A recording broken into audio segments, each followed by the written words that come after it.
I lost my cousin when I was 15. He was murdered. I lost 3 close friends while serving. I almost lost my mind, but I was able to suppress my mind by working out. I turned a negative into a positive. I turned pain into passion.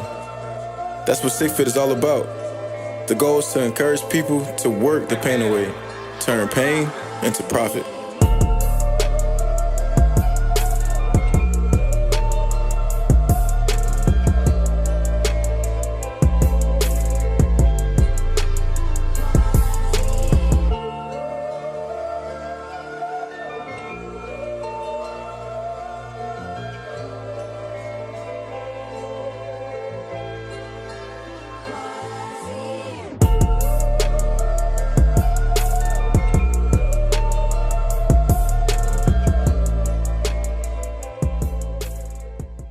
All right, y'all, so real quick disclaimer before we get into the video. Anything shown here will be used strictly for motivation. It is not to denote the military in a negative light. Everything here will be off of positivity, and it's also should be used as a tool for somebody who might be in a predicament to where they may not know what route to take in their life early on, and I just hope that this helps somebody in a positive way. Yeah, so depending on who you are, where you're from, what you might do in the military, your experiences may vary. This is based off of my career in the Army. And yeah. All right, man, so before we get into the enlisted to officer, I feel like the world has to kind of know like my thought process and why I took the steps that I took to get to where I currently am today. So early on, I'm from Sumter, South Carolina, man. I was born at Toomey Hospital. I'm country, yes, man. My family, my parents split when I was 2 years old. My father lives in Philadelphia, and my mother lives in South Carolina. That's also why I might sound like I'm from up north, and then sometimes I might sound like I'm from down south. So there you have it. I grew up in a single parent household. It was myself, my older brother Kurt, my younger brother Quamel. My mother worked a lot. She put in a lot of hours. I watched her constantly work multiple jobs to make ends meet.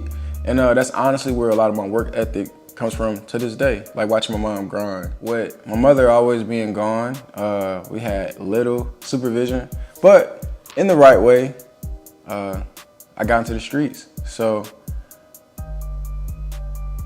yeah. And my mom, she did everything right. She had us active in church. She had us in activities, doing all the right things that a parent should. But I feel like we as young men sometimes, we tend to stray off that path when you're trying to find yourself. And that's really where I was at in my life. I was trying to find myself. So I decided to experiment with gang activity, with gang life. It took me down a road. To be honest, I'm still very, very grateful for the experiences, only because when you're at your lowest, when you're at the bottom, I feel like that's when you really can figure out who you are, like in the root, like in the foundation of you as a person. I was expelled from high school, not college, excuse me. I was expelled from high school 2 times. I went to a military academy. Also got kicked out of the military academy as well. It wasn't until my mother sent me to Philadelphia to live with my dad when I decided to straighten up and get my life back on track. I was able to double up on all my classes, take summer school, and a few other routes too, in order to graduate on time in 2010. Shortly after, I enlisted straight into the military. And I'll tell you right now, man, I am the double tap king when it comes to just like Army schools, Army stuff. Yeah, I do it twice. So with that being said, I had to take the ASVAB twice. I failed it my first time. I think I scored like a 19. And then my second time taking the ASVAB, prior to, I studied up, hit the books real hard, and I went back and I scored a 39. I needed a 31 to enlist at that time. Yeah, so like I barely got into the military, barely got into the Army. And another weird story that happened in my career that basically just put a whole fork in my road and changed my whole entire career path was that I got to MEPS and the Army found out that I was colorblind. I didn't know. It's hereditary. It was passed down from my grandfather. I found out after the fact, but yeah, I failed the colorblind vision test, causing me to have to make a split decision at MEPS to pick a job that doesn't pertain to colorblindness. So I ended up choosing to be what's called a horizontal construction engineer, which is also called a 12 November, which back in the day was called a 21 Echo. So that's before a lot of y'all time, but don't worry about that. But yeah, so that one decision literally guided me down a whole different path, gave me a whole different set of friends, a whole different life, a whole different military experience. I'm telling you, man, like decisions, like small, intricate decisions that you make like early on can just really alter your entire existence and your entire being. So just be mindful when you're making decisions like today, you know what I'm saying? All right, so bam, my enlisted career kicks off as a 12 November horizontal construction engineer. I complete basic, I complete AIT, and I volunteer to go to airborne school. I'm telling all of the soldiers out there, like, man, if you got the opportunity to go to airborne school, go to airborne school, man. You'll be a part of an elite, like, legacy group called the paratroopers, man. There's nothing more exciting than being a part of that history that the Army has, man. So yeah, went to airborne school. I did what's called hometown recruiting. I went home for 2 weeks after I completed airborne school, which was so cool. I got to help some people in Sumter, South Carolina enlist. You know, I worked at a recruiting office and I spent time with my family. And then right after that, I drove straight to Fort Bragg to my first duty station. All right, so I get to Fort Bragg and I'm assigned to 20th Engineer Brigade, 307 Engineer Battalion, 738th Engineer Construction Company. And just to give y'all a depiction of the environment, man, real strong environment. The soldiers and NCOs there, they were soldiers that fought in Operation Iraqi Freedom. You're dealing with soldiers who, you know, have seen war, seen the remnants of battle and everything else. So it wasn't really a time like to be weak, like you had to be strong, man. And I really account a lot of my current mental toughness from being stationed with this particular unit early on in my career. I was a private and they taught me a lot, man. A lot the hard way too, like the strong way. We had this saying, like, either you're gonna be a strong sapper or a smart sapper. And let's just say I was a strong sapper because our remedial activities for doing something wrong had something to do with exercise. So I could probably account like a lot of my current like physical capabilities from my leaders in the 738. All right, if you don't take nothing else from this video, if you're a soldier, the first thing I did when I showed up to my first duty station was that I enrolled into college classes. I didn't care what we had going on. I didn't care if we were going to the field. I told my team leader, hey, I wanna go to college. And they will literally escort you down to the Soldier Support Center, the Ed Center, get you enrolled into classes online. You can complete classes at your own pace. You have 4 to 5 colleges to choose from. And let me tell you, man, those people that work at those agencies, at those schools, at those colleges, man, they are great. Like, and they will get you on the right road. They communicate with you, or you can communicate with them with your training schedule. It was times where I had late papers because I was going to a field, or I had a late night jump, and it just such an easy transition for me to not having a degree to me getting one. So sign up for school as soon as you get to your unit. All right, so around this time of my career, I also meet a couple of my best friends that are still currently my best friends to this day. McLaren, Dukes, Burroughs, Sergeant First Class Young, all members of this prestigious unit that I love so much. And you'll hear more about them later on. So bam, man, I get to the unit and we deploy in a matter of a year. We deployed to Afghanistan to conduct route clearance. A couple of great tips that I could give you if you are a new soldier showing up to a unit. Make sure you are good to go with physical fitness, man. It helps just being in shape when you already show up to your unit. Make sure you follow these 3 basic things: right place, right time, right uniform, and volunteer for all duties, man. Like, get your name out there. You know, you want to be known in your unit. You know, you want to be on the front line, you know, kind of trying to pay your dues. And then trust me, man, when the great thing comes down, like a slot for a school, they'll be like, dang, man, I remember when so-and-so volunteered to sweep the floor, you know what I'm saying? And I'm telling you, like, you'll get that energy reciprocated. That helped me in my career very early on. Now, this is from when I was a E2 to me being a E5.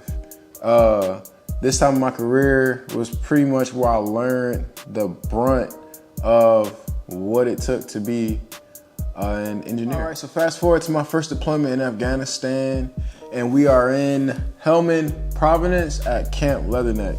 All right, so our main mission for my platoon was to ensure that all routes were clear in between Highway 1, Camp Leatherneck, and all other routes that went to other bases. So it was a pretty grueling work pace.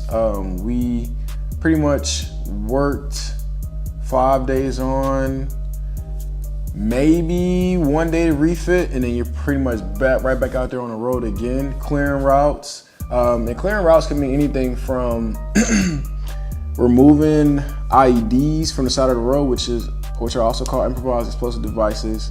Could be ensuring that it's safe to pass, meaning that no enemy are on the routes, and also sometimes just being like the test dummies to go out there and say, hey, it's safe for everybody else to pass by. So that's pretty much what we did for 9 months in Afghanistan. To overall summarize my Afghanistan deployment would be to just say it was a time of growth. A lot of long days, a lot of time to think about where I was at in my life. And we also lost a very, very important leader. So our first class, Ricardo D. Young. Yeah, man, it was a very challenging time, period, for me and my friends too. Like, everybody on that deployment. So it was a very symbolic time, and I find myself going back to that time in my life, you know, just to kind of recap on how far I've come. And yeah, man, it was a time. This is also the time period where my friend McLaren, he took an IED inside of his truck, which forced him to be air evac or medevac out of Afghanistan straight into Germany.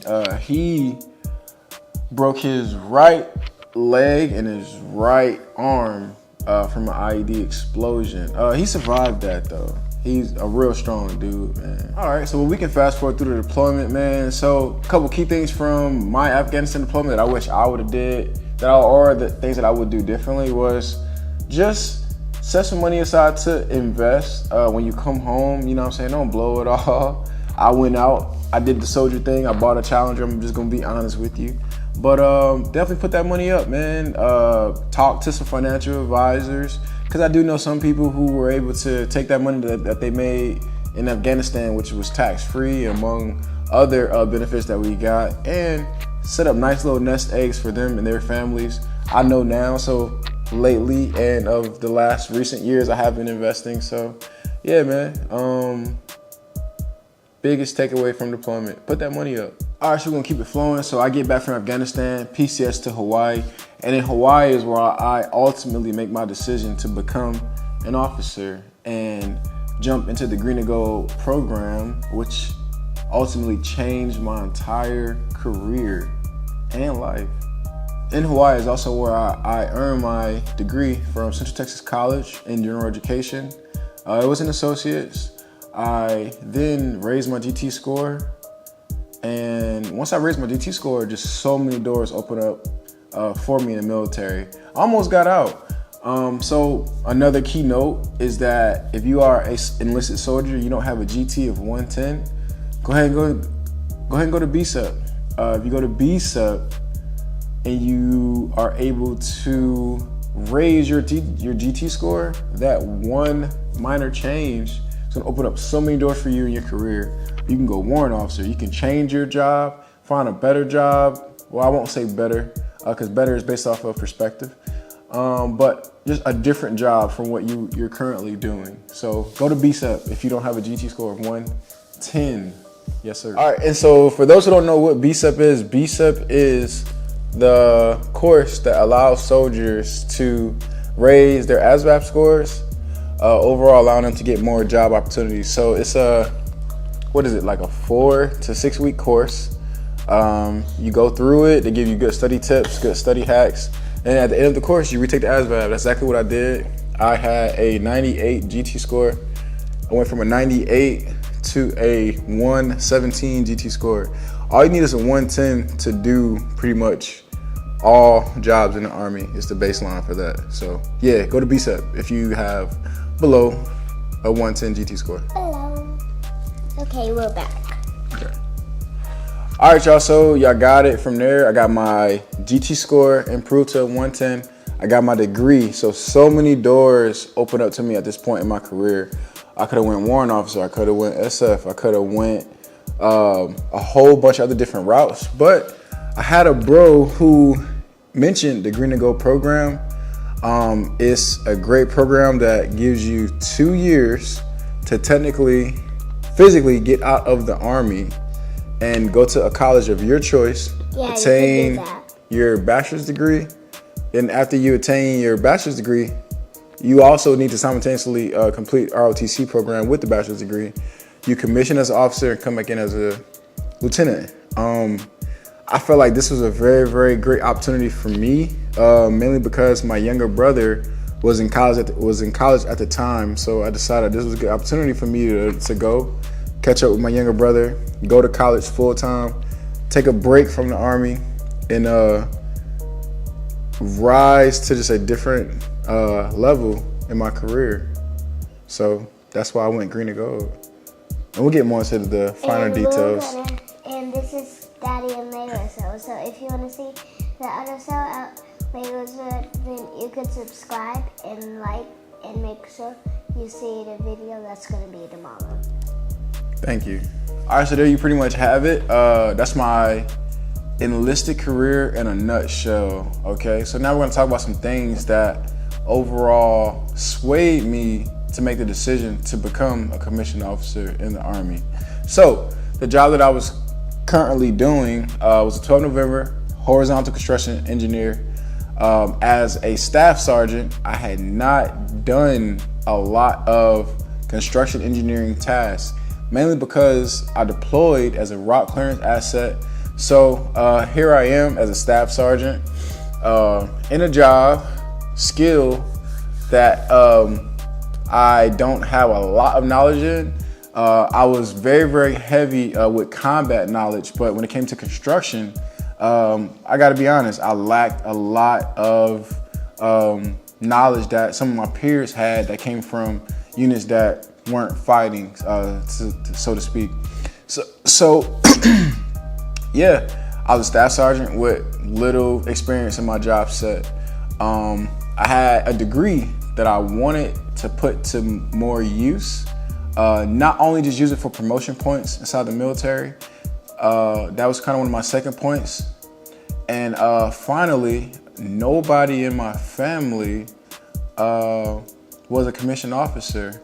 I probably had a couple family members enlisted to the Army, probably got out after like their first term or second term, but I hadn't heard of anybody who had the opportunity to commission or even took the opportunity to commission. So me getting out of the Army for 2 years to take a knee, get a break, attain a bachelor's degree, and also become a commissioned officer was a great opportunity for me and also my entire family. I will say that I loved being a non-commissioned officer. This is not to throw salt on the NCO Corps. My time as an enlisted soldier and NCO will always be something that I look back on and hold in great regard. To all my peers, like to the people that molded me, man, I appreciate y'all. To all of the experiences, just everything with my enlisted career.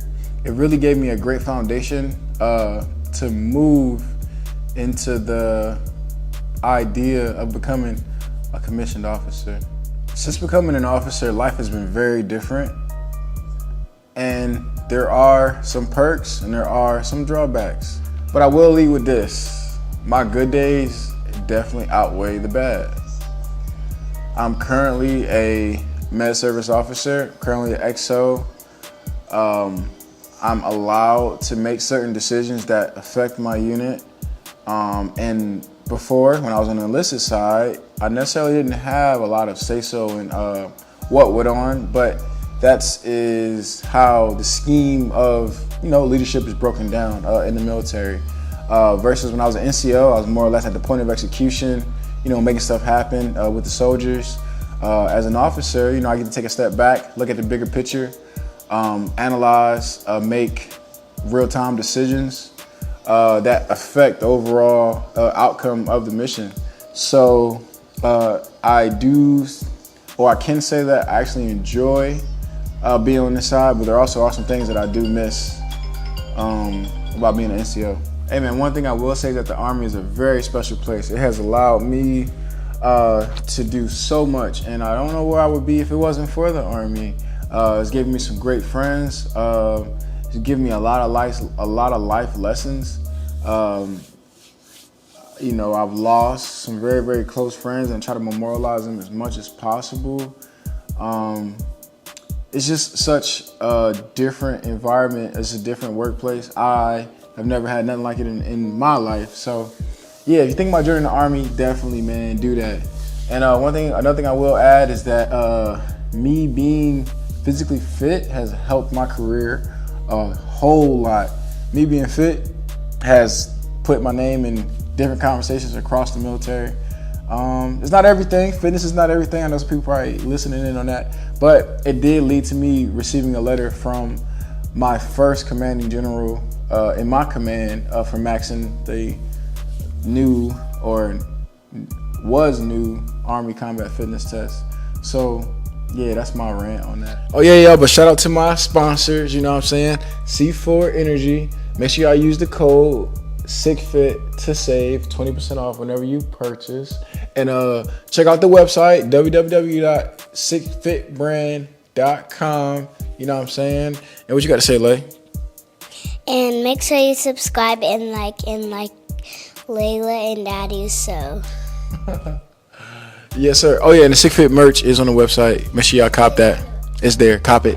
All right, so to summarize, the intent of this video was to kind of walk you through like my whole process, going from enlisted to officer. Now what I want y'all to do is to leave comments in the section below about what videos y'all want me to kind of go into. When we talk about basic training, AIT, day in the life of the Army, tips being an officer, tips being an NCO. Keep in mind, I went from E2 to E6 or private PB2 to staff sergeant on the enlisted side, and I am now currently an officer. We just keep it at that. And yeah, any tips of the trade that you want to know about, please feel free to leave comments and just let me know. I pray that this video helps somebody. The goal is to kind of reach that young person that might be, in that same, dark place that I was in. I want you to know that like you are not alone. Continue to see it through, develop a plan, put your best interests at heart, and pray and know that there'll be better days, man. Like, you gotta just, overcome what's in front of you, take it one day at a time.